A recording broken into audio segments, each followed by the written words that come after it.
예, 여러분 반갑습니다. 공원에 나와서 이 산보를 하고 있습니다. 운동이 아니고 산보입니다. 하루에 한 2시간, 3시간, 또 많게는 4시간 이렇게 걷고 있습니다. 집에만 있으니까 걷지 않으면 안 됩니다. 어떻게 하든지 운동을 해야 되는데 이렇게 공원을 걷는 것도 운동이라고 생각하면 편한 것입니다. 거창하게 무슨 운동을 해야만이 운동은 아닌 것입니다. 오늘 이야기할 것은 모두가 돈이 없다입니다. 그리고 우리나라의 저축은 어디로 갔는지 내 의문입니다. 그래서 모두가 돈이 없다. 도대체 저축은 어디로 갔는가에 대해서 이야기하겠습니다.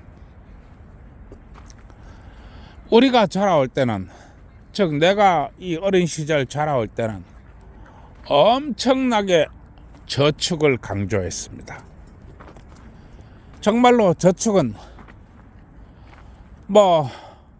모두가 해야 되는 걸로 알고 있었고, 저축은 근면과 성실도의 지렛대였습니다.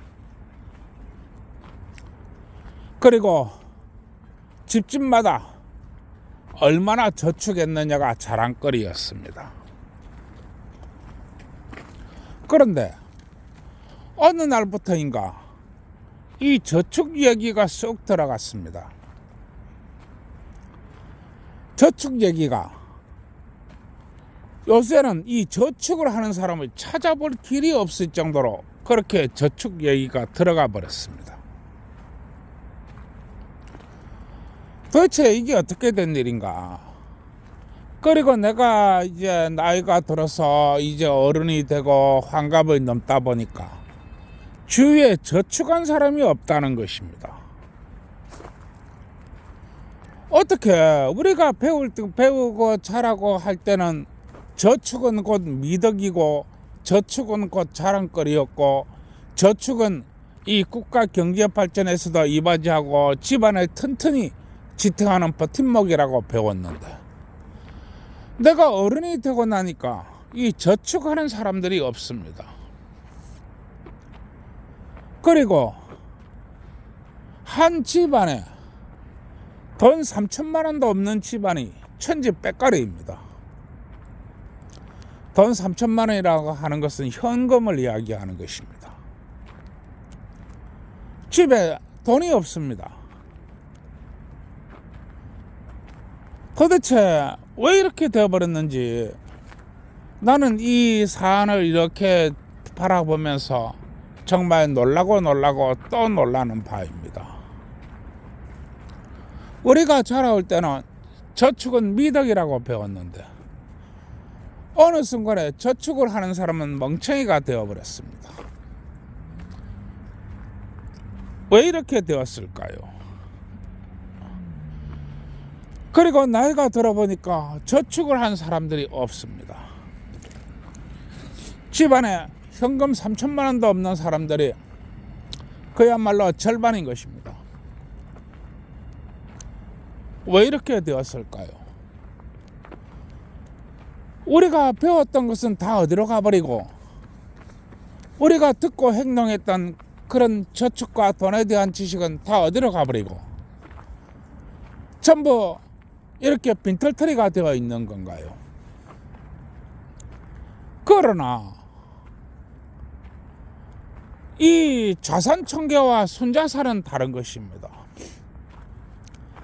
자산 총계를 이래 볼 것 같으면 어마어마하게 높습니다. 웬만한 사람들 전부 다 백만장자입니다. 웬만한 사람들 자산 총액을 합쳐보면 전부 5억, 6억, 7억입니다. 억이 네 집 개 이름입니까? 네 집 개 이름이에요. 아무리 돈이 흔한 시대라 할지라도 억은 억입니다. 그야말로 억하고 죽는다고 하는 그 억입니다. 그런데 이 순자산 면에 이렇게 들어가서 이래 볼 것 같으면 순자산이 3천만 원도 없는 사람들이 천지백갈이라는 것입니다. 그러나 이 순자산도 현금 가용 능력을 이렇게 들여다 볼 것 같으면 정말 놀래 자빠질 정도입니다. 현금 가용 능력이라고 하는 것은 즉각적으로 쓸 수 있는 돈을 이야기합니다. 그런 사람들이 너무나 많다는 것입니다. 즉 즉각적으로 쓸 수 있는 돈이 3천만 원도 없는 사람들이 부지기수라는 것입니다. 왜 이렇게 되었을까요? 도대체 왜 이렇게 되었을까요? 그리고 언제부터 이렇게 되었을까요? 언제부터 이렇게 되었을까요?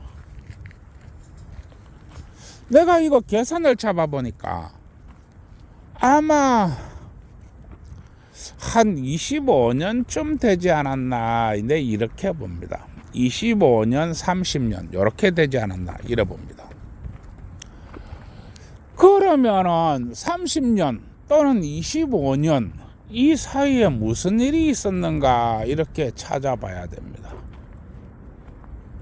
그것은 바로 이 군부 독재가 사라지고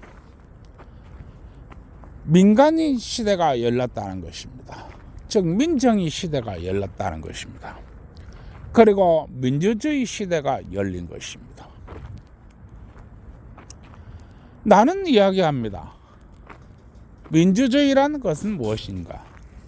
바로 카르텔의 시대가 열렸다는 것입니다. 국민은 개돼지라고 했습니다. 개돼지가 무슨 정치를 합니까? 개돼지가 무슨 법을 만들지요? 개돼지가 무슨 행동을 하지요? 그러면은 결과적으로 이 민주주의라고 하는 것은 결국은 카르텔의 정체라고 하는 것입니다. 카르텔이 서서히 세상을 이렇게 변하게 했다는 것입니다. 그러면은 국회의원들이 사람들은 정치를 한다고 합니다. 그러나 국회의원들은 선거 때가 되면 길바닥에 엎드려서 절을 하는 사람들이 이 국회의원들입니다. 그런 사람들이 정치를 해요? 그런 사람들이 정치를 해요? 그런 사람들이 올바름이 뭔지 알아요?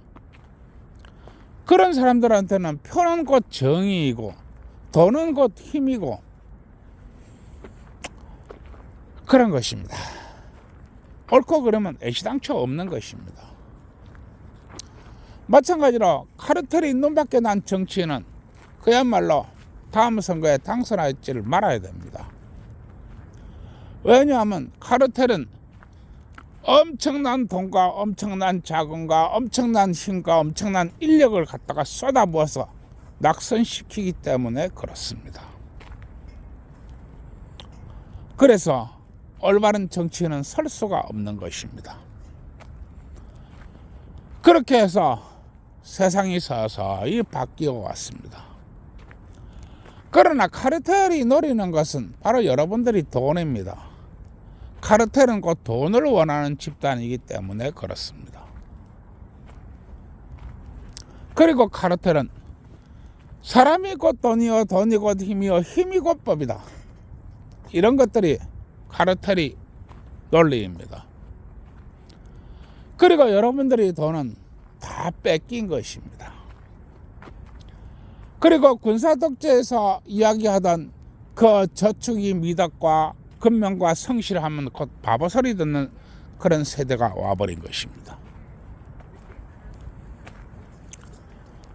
여러분, 민주주의라고 하는 것은 가장 위험하고 가장 바보 같은 제도가 민주주의입니다.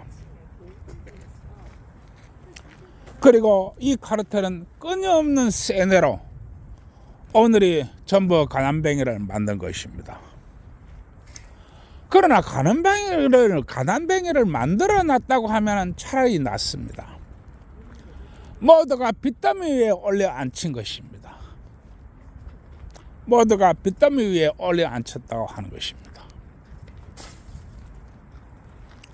순자산이 만약에 7억인데 이 총 자산이 7억인데 순자산이 3천만 원도 안 된다고 하는 것은 나머지 돈은 내 돈이 아니라는 것입니다. 그것은 언젠가는 갚아야 될 것이고 언젠가는 그 많은 대가를 치러야 할 그런 돈이라는 것입니다. 나는 항상 이야기해 왔습니다. 어떤 법과 어떤 문화가 생겨날 때 어떤 단체가 가장 이익을 보겠는가, 어떤 단체가 가장 손해를 보겠는가, 누가 웃고 누가 우는 것인가, 내가 항상 생각하라고 이야기했습니다. 그러나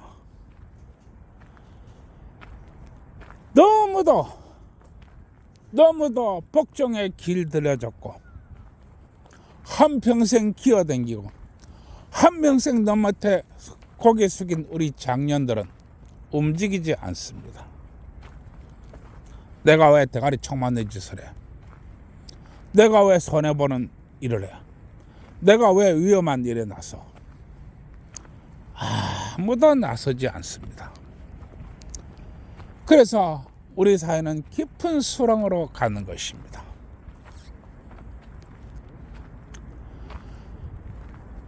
내가 이렇게 이 모두가 빚쟁이가 되었고 모두가 돈이 없다는 사실을 알고 난 후에 나는 깊은 절망감에 빠집니다.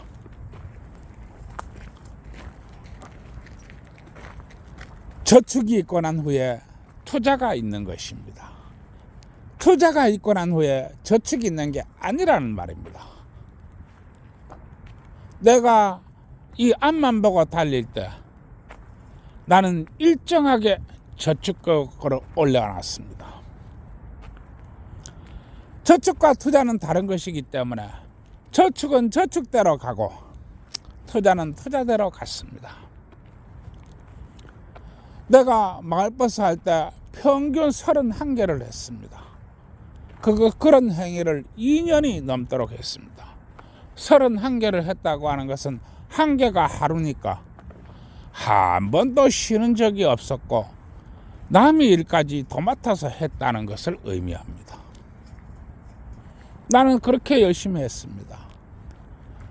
그리고 번 거 외에 남이 일을 해서 벌어들인 돈은 전부 다 투자로 넣었습니다. 그리고 봉급에서도 쪼개가지고 저축을 했습니다. 즉 저축과 투자는 이렇게 다르다는 것입니다. 그러나 내가 시내버스 노선에 올라와서도 나는 평균 29개, 30개를 했습니다. 즉 나는 10년을 그렇게 살면서도 한 번도 내 쉬는 날이라는 건 없었다는 것입니다. 29개, 30개. 하루에 한 개씩이니까 한 달 내내 나는 근무를 한 것입니다. 그리고 남이 일을 해가지고 번 돈은 전부 다 투자로 들어갔습니다. 그러나 그렇게 하면서도 봉급에서 조금이라도 떼가지고 또 저축을 하고 그렇게 했습니다. 저축과 투자는 그렇게 다른 것입니다. 그리고 그렇게 노력했던 삶이 지금 나를 지켜주고 있습니다. 그런데 내가 주위를 돌아보니까 이제 내 친구들이나 아니면 내 주위 사람들이나 이제 정년퇴직을 다 하고 있습니다. 정년퇴직을 다 하고 있는데 돈 가진 사람이 별로 없습니다. 이게 어떻게 된 일인가요? 정년퇴직을 했는데 왜 돈이 없어야 되나요? 더군다나 내가 이렇게 주위를 돌아보니까 이 퇴직금이 날아가는 속도가 정말로 눈 깜짝할 정도로 날아간다는 것입니다. 물론 저는 퇴직금을 받았지만은 그게 소송비로 다 들어가 버렸으니까 아마 동료들이 날아가는 속도보다도 거의 이 빛의 속도로 날아갔다고 봐야 되겠지요. 그러나 내가 이 주위에서 보니까 이 나이 동료들이나 아니면 나이 친구들이나 이렇게 바라볼 때 퇴직금이 날아가는 속도가 채 1년을 못 넘깁니다. 이게 어떻게 된 일인가요? 마치 퇴직 후에는 내가 무엇을 해야지라고 계획을 잡아놓은 것처럼 그렇게 돈이 날아가 버립니다. 이게 어떻게 된 일인가요? 내 참 많이 깝깝한데 우리는 지금 잘못돼도 너무도 잘못된 세상에 살고 있지 않는가? 네, 이렇게 바라봅니다. 정말입니다. 그리고 내가 항상 이야기합니다. 이 수치와 데이터를 가지고 결혼하지 말아라. 난 이렇게 얘기합니다. 이것은 그야말로 소모의 끝판왕입니다. 소모의 끝판왕이라고 하는 것입니다. 여러분, 결혼을 왜 수치와 데이터로 해야 되는 것입니까? 내가 이 저축과 투자 또 이렇게 순자산, 총자산 뭐 이렇게 얘기를 하면서 이 여성들이 말하는 수치와 데이터의 결혼이 왜 허례와 허식과 위선이 이 총체인가를 내가 설명하고 있는 것입니다. 여러분, 이제 20대, 30대 남자한테 왜 33평 새 아파트를 원하지요? 그 새 아파트가 네 집 개 이름인가요? 요즘 이렇게 내가 사는 부산에서 이렇게 보면은 새 아파트가 평균 5억 갑니다. 20대, 30대 남자한테 20대, 30대 남자한테 왜 5억짜리 아파트를 해오라고 하지요? 사람들이 평균 봉급 받을 때 통상 이제 20대, 30대가 사회에 진출하면 봉급이 200만 원, 250만 원 이렇게 받습니다. 그런데 왜 5억대 아파트의 새 아파트를 해와야 되지요? 일본 여자는 결혼을 할 때 단칸방에서 월세 살면서 몸 누일 공간만 있으면 나는 대환영이에요 라고 말하는데 우리 한국 여자는 왜 그렇게 해야 되지요? 그러면 일본 여자가 만든 것인가요? 한국 여자가 만든 것인가요? 이게 바로 수치와 데이터라고 하는 것입니다. 그리고 허영과 위선이 끝판왕이라고 하는 것입니다. 사람들은 얘기합니다. 특히 여자들은 남자는 키가 180대여야 돼. 남자는 키가 180대여야 돼. 그 키가 180대는 남자가 몇이나 되지요? 자신의 딸은 그렇게 큰가요? 우리 이 동남아 전체를 놔두고 키가 180대는 민족이 과연 있나요? 동남아에서 평균 남자의 키가 165입니다. 그것도 큰 쪽에 들어갑니다. 그런데 우리 한국 여자들은 개나 소나 남자 키가 180은 되어야 돼. 그런 남자 과연 몇 명이나 되지요? 물론 없는 건 아닙니다. 있습니다. 그러면 당신의 딸의 나이는 키가 175는 되나요? 키가 175는 되나요? 내가 오늘 집안에서 돈 이야기를 하면서 이 이야기를 하는 이유가 수치와 데이터가 얼마나 허영과 위선이 끝판왕이며 카르텔이 만든 문화라고 하는 것입니다. 카르텔이 만든 문화. 그리고 또 이야기합니다. 배가 나오면 안 되고 배에 왕자 근육이 새겨져 있고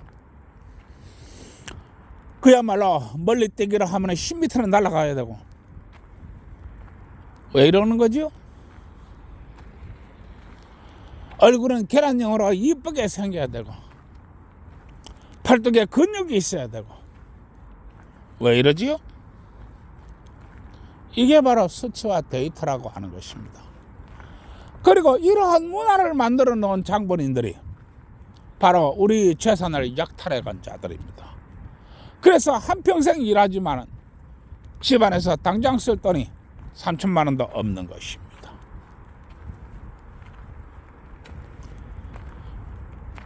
이제 노후 대책을 또 보면 부모 노후 대책 있어야 돼. 다대가 있어야 돼.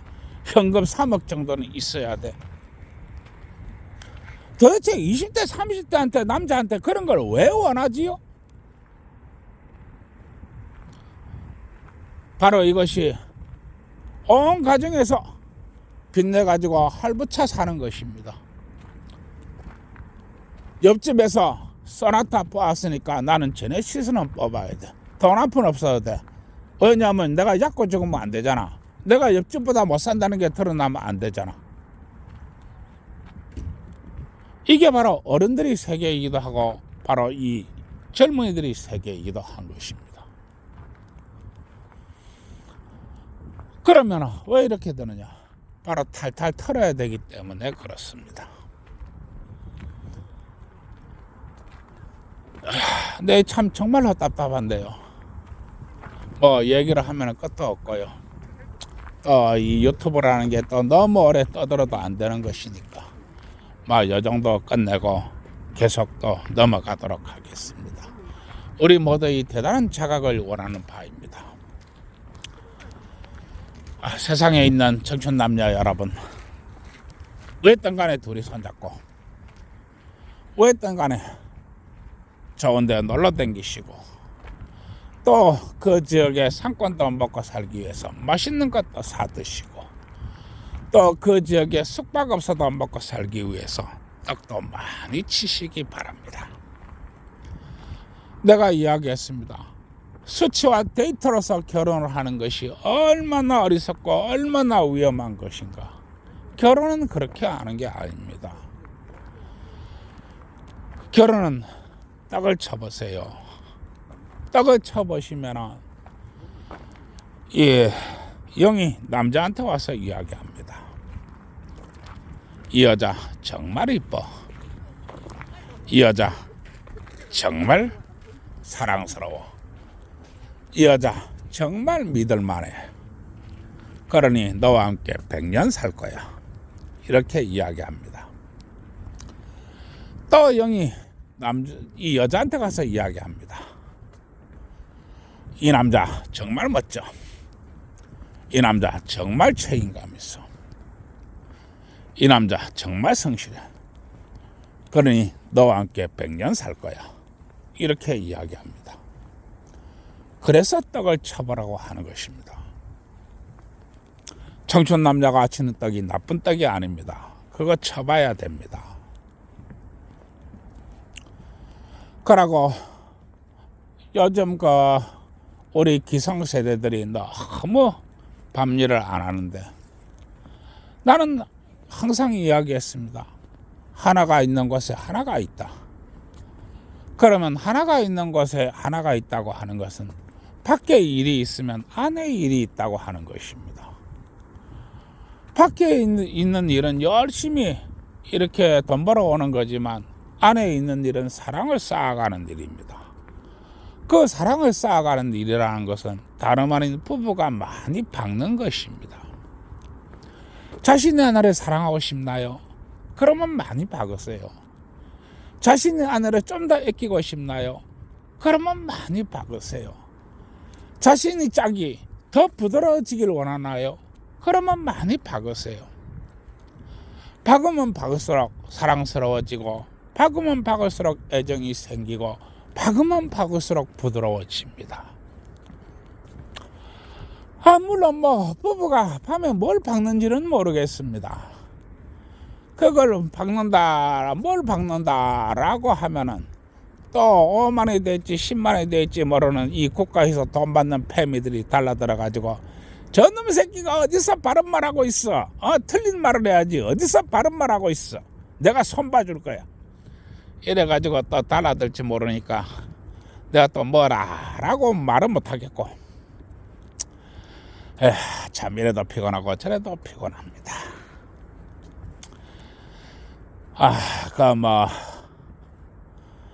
그러고 내가 이 젊은 청춘 남녀들은 이 떡이라고 하고 기혼자 여러분들은 박는 거라고 했는데, 젊은 청춘 남녀들은 어디든지 간에 떡집 사장한테 가서 물어보세요. 환갑이 넘는 내가 그걸 모른다고 말은 못하겠고, 그렇다고 그걸 안다고도 말은 못하겠고, 떡집 사장한테 가서 물어보세요. 그러면 떡집 사장이 이 아침에는 참기름 발라서 떡을 치고, 좀 외우시기 바랍니다. 점심 때는 콩기름 발라가 떡을 치고, 또 저녁에는 들기름 발라가 떡을 치고, 밤도 낮도 없이 떡을 쳐대니까 아마 떡 하나 주면서 잘 가르쳐 줄 것입니다. 그러고 기혼자 여러분들은 박는 거라고 했는데, 그게 뭐 마누라가 박는 건지 남편이 박는 건지, 어떻게 박는 건지, 신혼 첫날 밤에 신랑이 신부를 강간했습니다 라고 이렇게 말았네. 이렇게 소송을 당한 내가 뭘 알겠습니까? 신혼 4일차에 신랑이 신부를 안아봤으니까 강간미수다. 그런 내가 뭘 알겠습니까?